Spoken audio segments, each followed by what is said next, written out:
Hello everyone, welcome back to my channel. তোমরা সবাই কেমন আছো? আশা করি ভালো আছো। আমিও খুব ভালো আছি। আর আজকে আমি চলে গেছিলাম নৈহাটিতে।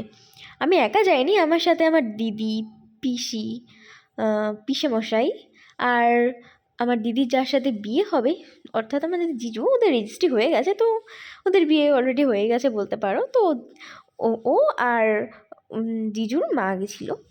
তো ওখান থেকে আমরা পুজো দিয়েছিলাম। তারপরে ওখান থেকে আমরা ওর পাশেই একটা রেস্টুরেন্ট আছে, ওখানে আমরা খেতে গেছিলাম, যার অ্যাম্বিয়েন্সটা ভীষণই ভালো ছিল, ভীষণ ভালো, তোমরা দেখতেই পাচ্ছ।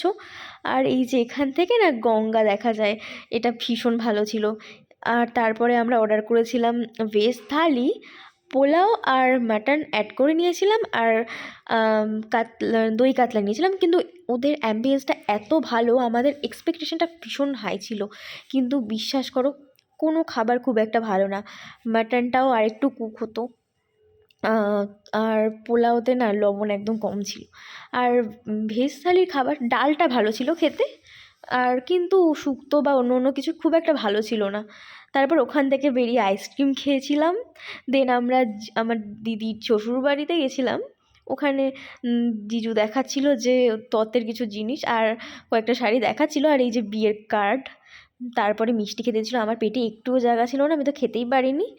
আর আমার বোন খাচ্ছিল, কেউই সেরকম খেতে পারিনি আমরা, বোন। আর ওখানে না বঙ্কিমচন্দ্র চট্টোপাধ্যায়ের বাড়ির সামনে থেকে